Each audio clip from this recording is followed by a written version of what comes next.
अस्सलाम वालेकुम, welcome to another lecture. आज का जो हमारा लेक्चर है ये रिव्यू एक्सरसाइज 3 क्लास 6 से है। इसमें हम सीखेंगे separate the numbers divided by 10 and 11, यानी कौन से नंबर्स जो है वो 10 से डिवाइड होंगे और कौन से नंबर जो है वो 11 से डिवाइड होंगे, वो हम सीखेंगे। और फिर जो है ये नंबर्स हम सेपरेट करेंगे, क्योंकि जब तक हमें आइडिया नहीं होगा कि हम कैसे आइडेंटिफाई करें कि कोई 10 से डिवाइड होगा, कोई 11 से, तब तक हम नहीं कर सकते। ये जो वीडियो है उन तमाम लोगों के लिए हेल्पफुल है जो बेसिक मैथ्स के समझना चाहते हैं, उसको अप्लाई करना चाहते हैं CSS PCS या NTS जैसे टेस्ट के लिए तैयारी करते हैं। इसके अलावा कैडेट कॉलेज के लिए जो तैयारी कर रहे हैं या स्कूल कैडेट स्कूल की प्रिपरेशन कर रहे हैं, ये उन सब के लिए बहुत मददगार होने वाले हैं। सबसे पहले numbers divided by 10। A number is divided bye 10 if 8 ends with 0। सबसे आसान यही है कि 10 का हमें कैसे पता चले कि उससे कौन से नंबर डिवाइड होंगे। किसी भी नंबर के लास्ट में आप देखें 0 है तो वो क्या है, वो 10 से डिवाइड होगा। एंड दैट्स ऑल, बस इतना सी ही। तो अब इनको हम लिखते हैं। आप इनको ट्राई करके भी देख सकते हैं कि ये सच में भी 10 से डिवाइड होंगे या नहीं, और ये आप देखना रिजल्ट में आपको यही मिलेगा कि 10 से डिवाइड हो जाते हैं। इसके अलावा अच्छा, जो 5 है और जो 10 है, इनमें सिर्फ एक छोटा सा फ़र्क है, वो ये है कि 10 सिर्फ उन नंबर्स को डिवाइड करता है जिनके एंड में 0 हो, बस। लेकिन जो 5 है उसमें एक एडिशन है कि वो जिसके एंड में 5 हो और जिसके एंड में 0 हो, इन दोनों को डिवाइड करता है। तो ये तो हो गए नंबर्स डिवाइडेड बाय 10। अब जो बाकी नंबर्स बचे हैं उनको हम यहाँ पे तो कहते हैं कि चलो ये सब जो है 11 से डिवाइड होते हैं, लेकिन हम कैसे कह सकते हैं? हो सकता है इनमें से कोई ऐसा हो जो 11 से डिवाइड ना हो, तो फिर हम कैसे करेंगे? तो उसका तरीका कुछ यूँ है। 11 से डिवाइड होने वाले नंबर, अब जो भी हमारे पास बच गए थे नंबर, जो हमने यहाँ पे किया था कि 10 से डिवाइड हो गए, तो ये नंबर जो हमारे पास बच गए, अब इनको हम चेक करेंगे कि 11 से डिवाइड होंगे या नहीं। यहाँ पे एक बात, पहले जो रूल है उसको समझते हैं। A number is divided by 11 if the difference of the sum of its alternate digits is either 0 और अ मल्टीपल ऑफ 11। कहते हैं कि ये नंबर डिवाइडेबल होगा 11 से अगर इसके जो अल्टरनेट नंबर्स है उनका हमारे पास जो सम है, अल्टरनेट नंबर्स का जो सम है उनका डिफरेंस या तो हमारे पास 0 हो जाए या फिर क्या हो, मल्टीपल ऑफ 11। मल्टीपल ऑफ 11 मतलब 11 1 ज़ार 11, 11 2 ज़ार 22। अब 11 खुद अपना मल्टीपल है और 22 भी इसका मल्टीपल है, 33 भी इसका मल्टीपल है। तो 11 को किसी भी नंबर से मल्टीप्लाई करने के बाद जो नंबर हमारे पास आता है वो 11 का मल्टीपल कहलाता है। अब अल्टरनेट नंबर्स क्या होते हैं? अल्टरनेट नंबर्स जैसे कि ये 2 है, इसके बाद एक नंबर छोड़ के ये वाला 2 आता है, तो ये क्या कहलाएंगे? एक दूसरे के अल्टरनेट नंबर्स कहलाएंगे। इसी तरह से ये 1 है, बीच में एक नंबर छोड़ के ये 3 आता है, तो ये एक दूसरे के अल्टरनेट्स हैं। अब क्या करना होता है? Difference of the sum of its alternate. Sum of its alternate पहले सम करना है। 2 + 2 क्योंकि ये अल्टरनेट है, और 1 + 3 ये अल्टरनेट है। ओके, 2 + 2 और 1 + 3। अब इनका क्या करना है? डिफरेंस करना है, यानी इनका हमने फ़र्क मालूम करना है। तो पहले 2 + 2 4, ओके। फिर माइनस हमने करना है 3 + 1 4, तो 4 - 4 0। अब क्या कह रहे हैं कि इधर 0 हो या फिर मल्टीपल ऑफ 11 हो। मल्टीपल ऑफ 11 जैसे कि हम कर लेते, दोनों को माइनस करने के बाद हमारे पास 11 आता या 22 आता या 33 या इसी तरह का कोई भी नंबर जो 11 को किसी नंबर से मल्टीप्लाई करके हमारे पास आता, तो उनमें से कुछ भी आ जाता तो हम इसको मल्टीपल ऑफ 11 कहते हैं।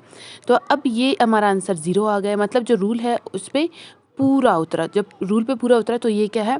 डिवाइडेबल बाय 11 है। ये तो क्लियर हो गया। ओके, अब नेक्स्ट इसको हम करते हैं। जो अल्टरनेट नंबर्स है वो क्या है हमारे पास? 4 का अल्टरनेट 3 है और 2 का अल्टरनेट 5 है, तो 4 + 3 2 + 5, ठीक है। Difference of the sum of alternate number, जो अल्टरनेट नंबर्स है उनके सम का फ़र्क, उनके सम का डिफरेंस। तो 4 + 3 5 6 7 -5 + 2 7, वेरी गुड। 7 - 7 0, तो ये भी हमारे पास क्या है? डिविजिबल है 11 से, तो ये भी हमारे पास हो गया। अच्छा, तो ये रूल आपने इस तरह से फॉलो करना है। इस तरह से फॉलो करने के बाद आपको पता चलेगा। अब इसके बाकी जो नंबर्स है वो उनको चेक करते हैं। अब यहाँ पे भी इसी तरह से ही करना है। पहले जो अल्टरनेट नंबर्स है 5 और 3, 1 और 7, तो हमारे पास क्या है? 0। ये जितने भी क्वेश्चंस है इसमें 0 आ रहा है, लेकिन कभी कभार आपका आंसर क्या आता है? 11 का मल्टीपल आता है, और कभी कभार ना 0 आता है ना 11 का मल्टीपल आता है। जब 11 का मल्टीपल नहीं आता तब आप क्या कहेंगे कि it is not divisible by 11। 0 नहीं आया आपका आंसर, जब ये माइनस करने के बाद और 11 का मल्टीपल, जैसे आपका आंसर 11 आ गया या 22 आ गया या 33 आ गया या 44 आ गया या 55 आ गया, ये सब मल्टीपल्स है 11 के, यानी 11 को 4 से मल्टीप्लाई कर दो तो 44 आ जाता है। इस तरह का कुछ नहीं आया तो फिर आप कहेंगे कि डिवाइजिबल नहीं है, लेकिन 0 आ गया या मल्टीपल आ गया तो आप कहेंगे कि ये डिवाइजिबल है। अब इनका करते हैं, ये अल्टरनेट नंबर है, ये अल्टरनेट नंबर है।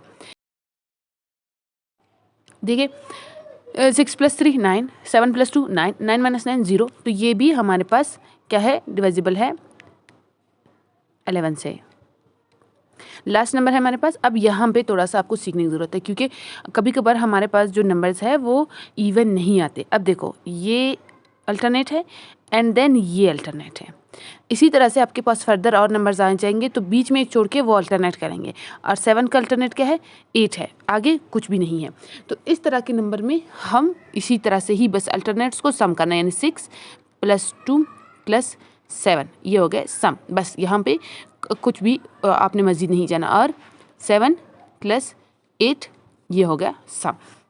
देखो 6 7 8 8 + 7 क्या हो गए हमारे पास 15, -7 और 8 हमारे पास क्या आता है 15। आंसर इनका क्या है 0। तो ये जो आपके लिए एक्स्ट्रा एक पॉइंट आ गया कि अल्टरनेट नंबर ज़रूरी नहीं है कि वो इवन नंबर हो। अगर जो डिजिट्स है आपके ओवरऑल नंबर में वो इवन नहीं है तो फिर बस एक छोड़ के दूसरा, फिर एक छोड़ के दूसरा, इस तरह से आपने देखना है। वो सब एक दूसरे के अल्टरनेट करेंगे। आपका नंबर जितना भी बड़ा क्यों ना हो, आपने अल्टरनेट ऐसे ही करना है। पहला का अल्टरनेट तीसरा, तीसरे का अल्टरनेट पांचवा है, दूसरे का अल्टरनेट चौथा है और चौथे का अल्टरनेट छठा है। इस तरह से आपने देखना है। तो सब हमारे पास 0 आ गया, जो कि हमारा रूल था 11 का डिवाइड करने का, वो यहाँ पे सब पे अप्लाई हो गया कि आंसर या तो 0 आना चाहिए या फिर 11 का मल्टीपल। तो यहाँ पे सारे 0 आ गए, तो ये सारे जो है ये डिवाइडेबल है 11 से। इसी के साथ जो हमारा आंसर है वो कंप्लीट होता है। मैंने नीचे आंसर लिख लिया है, आपने भी इसी तरह से करना है। जो ऊपर का प्रोसेस है वो तो आपका सिखाने का तरीका था, लेकिन जो नंबर्स हैं उनको आइडेंटिफाई करना होता है। तो नीचे आपने एक दफ़ा ज़रूर लिखना होता है कि ये जो है हमारे पास आंसर आ गया। यहाँ पे एक इंपॉर्टेंट बात आपको ये बतानी है कि वेबसाइट और व्हाट्सएप अकाउंट, उनके लिंक्स मैं डिस्क्रिप्शन में डाल रही हूँ, उनको ज़रूर जाके चेक करें। वहाँ पर आपको नोट्स वगैरह इंपॉर्टेंट चीज़ें मिल जाती है जो यूट्यूब पर नहीं होती, तो उनको चेक करें। पास्ट पेपर्स होते हैं जैसे कि बोर्ड के, और जो भी हर क्लास से रिलेटेड डिफरेंट चीज़ें होती है, तो वहाँ पे आप ज़रूर जाके चेक करें, आपको बहुत कुछ इंशाल्लाह मिल जाएगा वहाँ पे। और दूसरी बात, जो भी हमारे स्टूडेंट्स हैं जो ऑनलाइन क्लासेस ज्वाइन करना चाहते हैं, उनको मैं हमेशा ही बता दूँ, जो व्हाट्सएप अकाउंट है जहाँ पे वो हमें रब्ता करते हैं, वहाँ पे उन्हें ये चीज़ का ख्याल रखना है कि ऑनलाइन क्लासेस, ग्रुप, ऐसी चीज़ें पेड है, मतलब इनके लिए आपको पैसे देना होता है कि आपने वहाँ पर रब्ता किया, आपको कोई लिंक चाहिए, कोई वीडियो तक रसाई चाहिए, ये सब के लिए आपको पैसे देने होते हैं, वो फ्री नहीं है। लेकिन वेबसाइट पर हमारा जो यूट्यूब चैनल है, यहाँ पे सब कुछ फ्री है, जो भी है यहाँ पे आपको फ्री मिल जाएगा। जितने भी इंपॉर्टेंट लिंक्स है वो सब मैंने डिस्क्रिप्शन में डाल दिया है, वहाँ पे जाके ज़रूर देखें। जो भी आपके पसंद की चीज़ हो, जो आपको हेल्प करने वाली चीज़ हो, उसको आप जाके फॉलो कर सकते हैं। मेरे सोशल मीडिया अकाउंट्स और इसके अलावा जो मेरा व्लॉगिंग चैनल है उसका भी मैं लिंक डिस्क्रिप्शन में डाल रही हूँ। तो अगर आप उसे जाके विज़िट करें और आपको पसंद आए तो उसको ज़रूर फॉलो करें। आप सब मेरी फैमिली का हिस्सा है, तो आप मेरे व्लॉगिंग चैनल का हिस्सा बनेंगे तो मुझे बहुत खुशी होगी। अपना बहुत ज़्यादा ख्याल रखिए। अल्लाह निगहबान।